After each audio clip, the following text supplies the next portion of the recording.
আজ ট্রেনে ফিরছি। আমার পাশের সিটের ভদ্রমহিলা কানে হেডফোন লাগিয়ে গান শুনছিলেন এবং গুনগুন করে গাইছিলেন। এটা আমাদের অনেকেরই অভ্যাস, কিন্তু ইনি আমার মতো বাথরুম সিঙ্গার নন। রীতিমতো তৈরি গলা, একটা ক্লাসিক্যাল গানে দারুণ গলা মেলাচ্ছিলেন। তারপর কান থেকে হেডফোন খুলে ব্যাগে রেখে আনমনে জানলার দিকে তাকিয়েছিলেন। আমি বললাম, দারুণ গলা তো আপনার, শেখেন না শেখান? ভদ্রমহিলা নরম হেসে বললেন, কোনোটাই নয়। শিখতাম আবার শেখাতাম, সেটা বছর 10 আগে। 4 বছর বয়সে বাবা আমায় গানের স্কুলে ভর্তি করে দিয়েছিল। সেই থেকে গান আমার সঙ্গী ছিল। 23-এ এসে নিজেই একটা স্কুল খুলেছিলাম। তারপর 25-এ বিয়ে। আমার গান শুনে পছন্দ করেই বিয়ে হয়েছিল আমারই এক ছাত্রীর দাদার সঙ্গে। বিয়ের পর শুনলাম এটাই নাকি আমার সবথেকে বাজে অভ্যেস, সন্ধে হলেই গান নিয়ে বসে যাওয়া। তাই অভিমানে সব বন্ধ হলো। বাড়িতে গান শুনি না অবধি, গাওয়া তো দূরের কথা। এই রাস্তায় বেরুলে হেডফোনে একটু আধটু। আমি বললাম, তারপর? তাহলে আপনি 10 বছর গান ছাড়া, তাই তো? ভদ্রমহিলা মলিন হেসে বললেন, হ্যাঁ।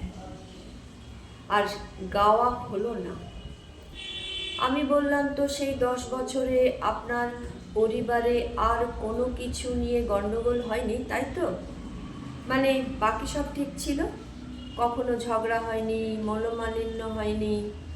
ভদ্রমহিলা আমার কথা সুর না বুঝেই বললেন, তা আবার হবে না? রান্না থেকে খাওয়া, বেড়াতে যাওয়া থেকে বাপের বাড়ি যাওয়া, সব নিয়ে গণ্ডগোল হয়েছে, মত পার্থক্য হয়েছে, ইনফ্যাক্ট এখনও হচ্ছে। সেই জন্যই তো এর নাম সংসার। আমি শান্ত গলায় বললাম, খাওয়া ছেড়ে দিয়েছেন ঝগড়া হয়েছিল বলে? বেড়াতে যাওয়া বন্ধ করে দিয়েছেন? কিছু মনে করবেন না, ওই অহেতুক অভিমানে গান আপনাকে ছেড়ে চলে গেছে অভিমানী হয়ে। লাভ কিছু হয়নি। আপনার খোলা আকাশের একটা জানালা বা এক টুকরো ব্যালকনির দরজা আপনি নিজেই বন্ধ করে দিয়েছেন। তাতেও আপনার ঘরে বাতাস ঢোকে, উত্তপ্ত হয় আপনার ঘর। শুধু দক্ষিণের বাতাসের ঢোকা নিষিদ্ধ হয়েছে। এই অভিমান আদৌ কি আনন্দ দিয়েছে আপনাকে? নাকি এই অভিমানে আপনার সংসারে আর অশান্তি হয়নি কখনো? সংসার একটা বিশাল হাঁ করা রাক্ষস, তাকে যতই খাওয়ান তার কিছুতেই পেট ভরবে না। আমার স্টেশন এসে গিয়েছিল, আমি নামলাম। উনি জানলায় মুখ বাড়িয়ে বললেন, দেখি আবার শুরু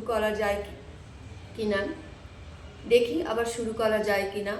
পথ চলতি টুকরো অভিজ্ঞতা ফেলে আসা কত কিছু মনে করায়। পড়ে শোনালাম অর্পিতা সরকারের কলম থেকে।